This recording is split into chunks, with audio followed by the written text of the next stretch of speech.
Good evening from Doha, Qatar, and the 2022 FIFA World Cup draw. We are joined by the head coach of the U.S. men's national team to discuss the draw in which the USA was drawn into Group B with England, Iran, and the winners between Wales, Scotland, and Ukraine. If you'd like to get in a queue to ask a question, you may do so now, and we will begin with Stephen Goff from the Washington Post.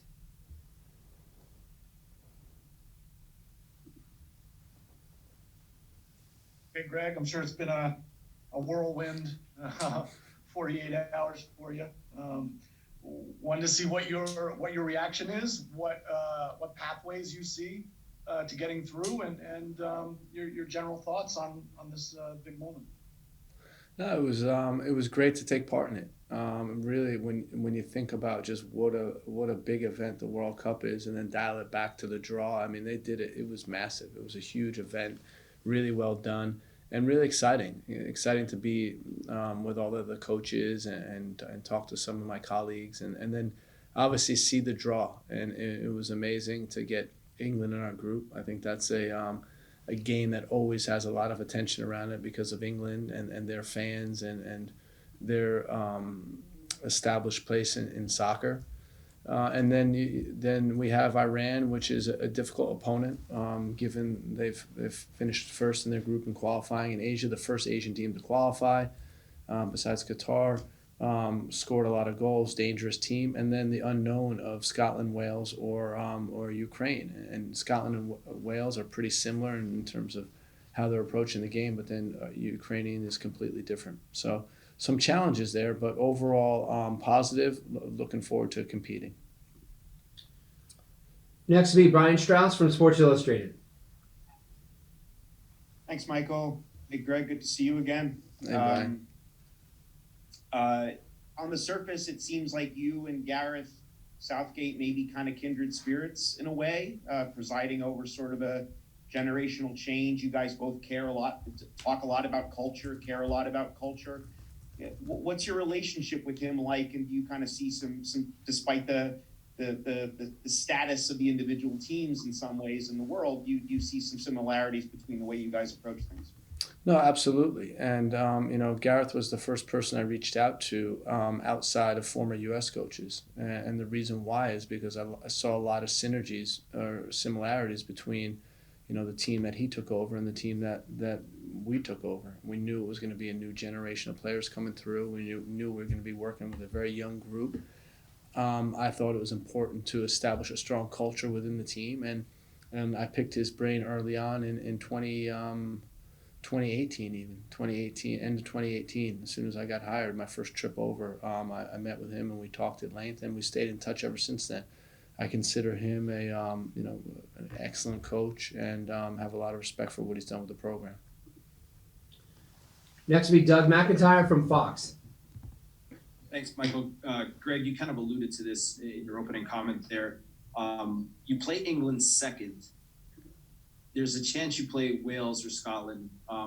Facing a British team potentially in the first game, how much might that help playing England just from a style point of view, the way they're going to approach it?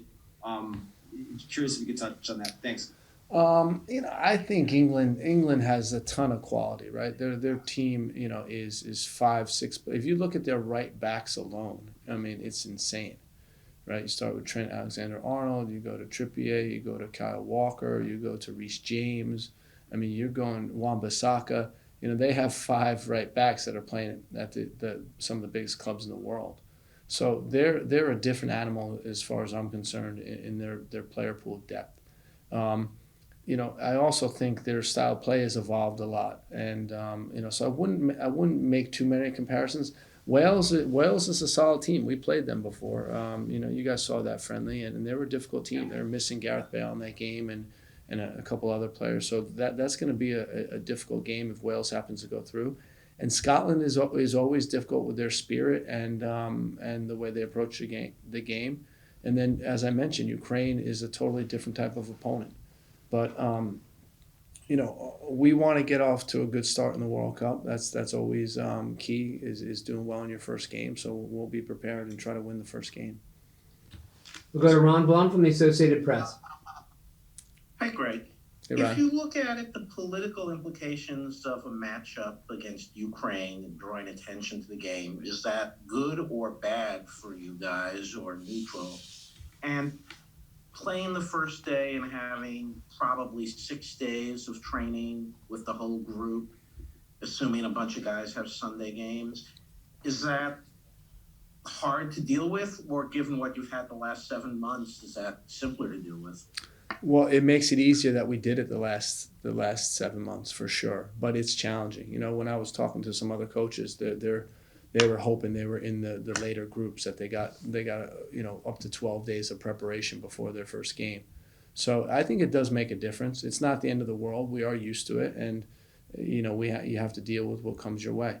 In terms of the political implications of the game versus Ukraine, what I would say is if Ukraine makes it there, it's a wonderful accomplishment. You know, I think if the people of Ukraine can get some hope by their team playing in the World Cup, it's amazing. And I think it will be more of a celebration in my eyes than political ramifications. I think, we're all pulling for Ukraine, we're all behind them, we're all supporting them, and we hope that the situation resolves or as soon as possible.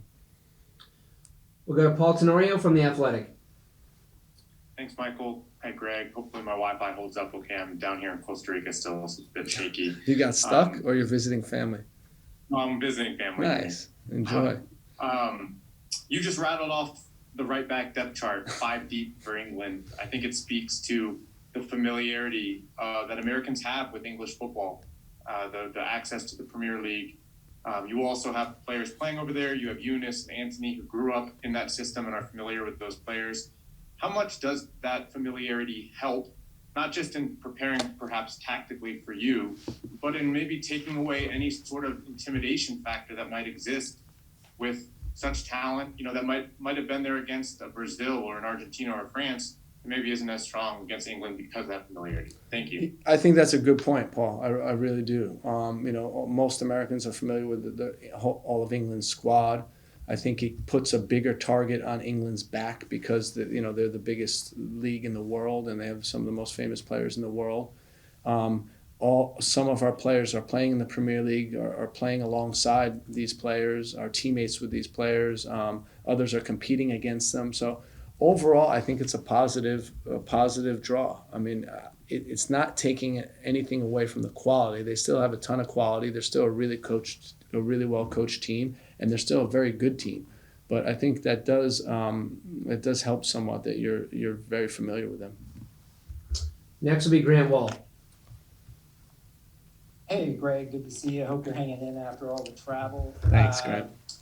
I wanted to ask about friendlies coming up. Yep. And wondering, will this draw influence the friendlies you schedule for, I assume it's June and September. And is that already in the process right now over in Doha with finalizing those friendlies? Definitely. Tom King has been talking to teams. I just got a text a couple minutes ago about teams he's spoken to, and we would try to craft it somewhat based on who we have in our group and then who we can cross over with when we eventually get out of our group. So those two factors will come into play. And then it's just trying to get the opponents that match up with them pretty well. And then it's always, it's always going to be different. It's not an exact science. It's not like a science. It's not like if you play Saudi Arabia, that's an exact replica of Iran, but it will help, I think, with the familiarity with the body types, the athletic types, I think can only help. We'll go to Jeff Carlo from ESPN FC. Thanks, Michael. Hi, Greg. A Jeff. couple preparation questions. Yep. One is, the fact that you don't know exactly who you're going to play in that first game, how much does that kind of complicate your preparations? And I was wondering if you could dig in a little bit more to your plans for the Nations League. Are you going to bring in the full squad for that? I mean, you mentioned the other day that there's never enough time, so I'm just wondering if you're trying to maximize your time in that way. Yes, I've already spoken to the group, and it's about, we're going to need them for those 2 weeks, 2.5 weeks in June. That's just how it goes because we're only going to have, maybe 10 days in September, and that's it. The World Cup, we had plans to go to Dubai a week before. with the entire team. I don't think that's going to happen because a week before our first game, we have to be in Qatar 5 days before your first game, and that's basically when the guys are released from their clubs. So a little bit of change of plans based on when we're playing, but we'll deal with it. But it does make June important, and it makes September important. Guys need to be available for that. They need to be involved in that if they want an opportunity to compete in the World Cup. Next will be Daniel Nora from Univision. Thank you, Michael. Hi, Greg. How are you doing? Hey, Daniel. I have a couple of questions. The first one, are you expecting to send a scout team for that European playoff in June? And the other one is if in the conversations with other coaches, maybe some FIFA members in Qatar, the idea of bringing 26 players in the roster have been in the last days, in the last hours, or you expecting to go with 23? I don't know what they're planning for the World Cup. No, there's been discussions. We had a coaches meeting today, and I'm not going to get into it specifically, but there were discussions around roster size and prelim roster sizes. That was a discussion. And I don't know what stage it's at now. I don't know how it's going to get, how they're going to progress that conversation that we had, but there definitely was a conversation around that. What was your other question, Daniel? Your first part again? Scouting. Oh, yeah, about scouting. We'll be playing them, so it won't be someone with the direct coaching staff, but we will send someone there. We will get footage of those games, yes. Next will be Nancy Armour from USA Today. Hi, Greg. Thanks for doing this. Yeah. I'm wondering, with having such a short window between when the guys are released and when your first game is, how important is it that you've had such a large pool of players that you've worked with over the last 2 years? They've all gotten to know each other. They've all built cohesion. You won't have to kind of do that on the fly when you get there. So I'm wondering how important that is. Yeah, the team culture side of it is important, and it's a strong group. It's a tight knit group, and we've been intentional about how we've been forming these relationships over these last 3 years, and the team's in a good spot when it comes to that. We'll never have enough time on the field, which is a shame, but that is what it is, and we're going to have to be really effective in these weeks in June. And then when we get together in September, because when we get to Qatar, it's basically prep for a game, and you go from there. We'll go to Charlie Bone from MLSsoccer.com. Hi, Greg. The political elements of the possible Ukraine matchup are one thing. Iran is quite another. I know you weren't on the team at that time, but the '98 meeting certainly had a lot of overtones there. And I wonder if you could speak on your memories of that, watching that during your own playing career, and how that complicates possibly matters for your team.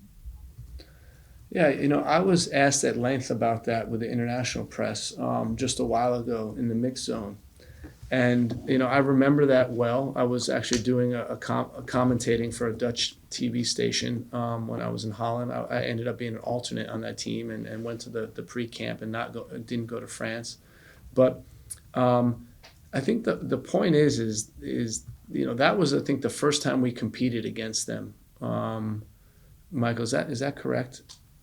Give me 1 second. Yeah, and coming off of political tension between the two countries and the governments and stuff was, it was a way to say, us on the soccer field, we're still friends. So we're, no matter what's going on with the governments, we can be friends. And I think since then, I'm not sure the tension is what it is. And if we were friends back in '98, 24 years later, I don't see it any differently. I think, we have a ton of respect for Iran and their team.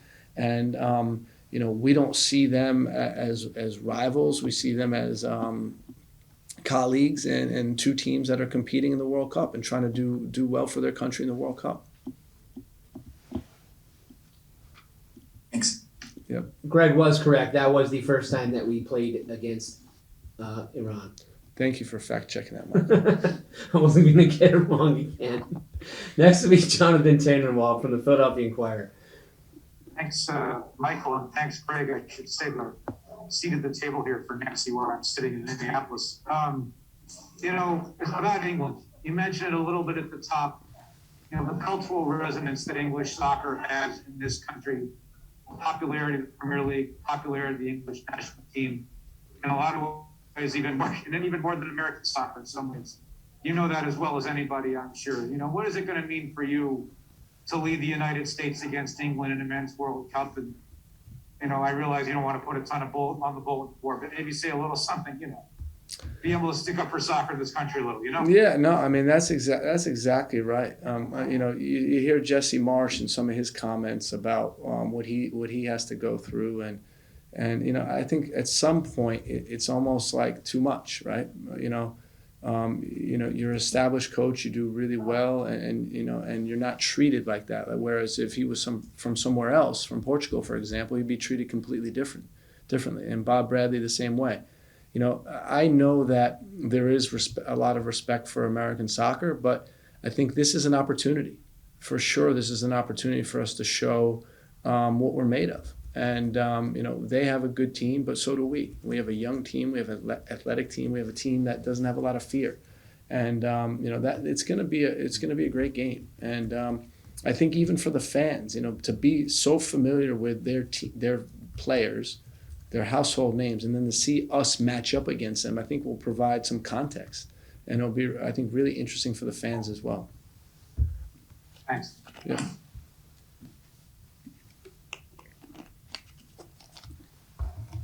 Apologies, 1 second.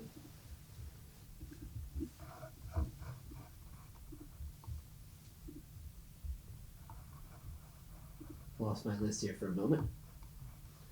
Next will be Mark Ziegler.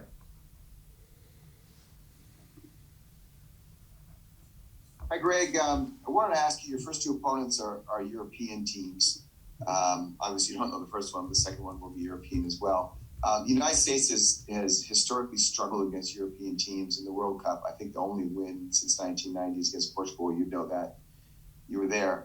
2002. Yeah. Why do you think the U.S. has struggled against European teams, and what has to sort of change technically and tactically to reverse that? Well, I think, you know, traditionally European teams are very strong. And that's just how it is, right? And so when you play them in a World Cup, it means they got through European qualifying, which means they're very good teams. And, you know, I could see a lot of teams struggling with that. So, you know, I wouldn't read too much into that. But if that's the case, what you said about us not winning against European teams or only beating one, that's a great challenge for our guys. That's a great opportunity. And, you know, there's always opportunities to be the first team or do something that teams haven't done. And for us, you know, we just look at each opponent, we analyze their strengths and weaknesses, and we try to figure out how to beat them. And it will be no different there. But really looking forward to the group. I think it will be an exciting group. I think it's going to be a group that comes down to the last game to see who gets in. And hopefully we'll be right in there. Thanks. Next will be Emily Olson. Thanks, Michael. Hey, Greg. On a personal note, we saw Didier Deschamps on the draw. Just a question, if you had a chance to interact with him at all now that you're in the similar position of having been a player and now a coach going to the World Cup, at all able to interact with him? Otherwise, you know, what's it like to now be in that position?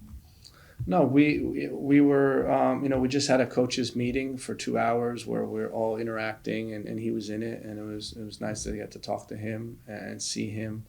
But, you know, this is a guy that's won a World Cup as a player and won a World Cup as a coach. You know, there's a huge difference between us, but it's an honor. It really is. I mean, you know, my love for U.S. soccer and my commitment to U.S. soccer started when I was a young kid, and I was fortunate enough to be able to play for the national team in a World Cup, and now really fortunate to be able to coach a team in a World Cup. And it's a humbling feeling, but it's also you know, a feeling of tremendous pride. And you know, we desperately want to do well for our fans, for our public, for our country, and that's why we put in the work we do, and that's why we're so excited to be back at the World Cup.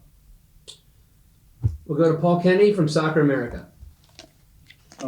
Greg, all the European teams will have Nations League in June and in September. will you try to get a game right on the edge of the window like we did last year with Switzerland, or is that just too difficult because you have 4 games in June also? No, we can't add. We won't add a 5th game. There could be a potential to add someone in the beginning of that window, like you're talking about, and we just have to see how that works.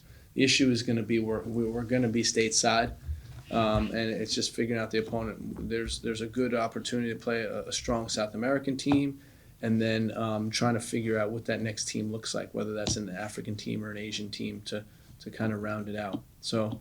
We'll see how that works, and then September we have to be targeted with who we pick because you're running out of opportunities, and most likely we'll look for two opponents that match up with us well. We do have Weston McKinney standing by, so we will finish with Greg and Andrew Jones. Thank you, Michael. Greg, first want to talk to you and Michael about the travel schedule as Greg alluded to that you two have undergone from Costa Rica to DC and now to Qatar, as well as your thoughts, as you mentioning Iran and going in that coaches meeting in regards, you had Ali Dié on stage, and if you had a chance to talk to Iran's manager with the quality that they have with Sada Samoon, as well as a few others, Aurelio Jaglabash, and how will you watch North Carolina tomorrow night?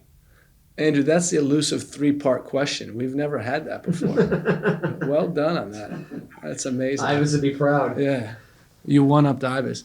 All right, let me work through this for a sec. Okay, the flight was crazy. I don't even know what day it is, but I'm going on fumes, and it's a positive type of fumes that you're going on. You know, I'm at the World Cup draw. You know, I'm not complaining right now about being tired.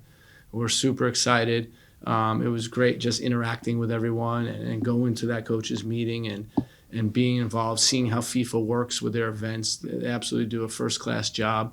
So that's been great. You know, I'll have time to sleep when I get back. I'm not worried about it right now. Second question, I didn't have a chance to interact with Ali Dié, but you know, I remember watching him at Bayern Munich and in his time in Germany, and a fantastic goal scorer, fantastic player. And just you know, Iran in general, I think is going to be a great challenge for us. I'm a little bit nervous that, you know, the public or the media may take Iran lightly, but it's not a team to take lightly. It's going to be a good opponent. So overall, it'll be a strong group. When you add that European team to it, it's going to be a well-rounded group, and it's going to be difficult to advance. But that's a positive because I think everyone's going to be battling, and like I said, I think it will come down to the last game. The last part of the question is, you know, I'm pretty sure, I'm positive I'm going to be flying during the game. So what I'm going to do is I'm going to purchase the internet Wi-Fi, and I'm going to try to get the game on there. And if I can't get it, I'm just going to be following the score ticker. And then when I land, they'll have won, and then I'll focus on Monday night, watching the game live Monday night, the final.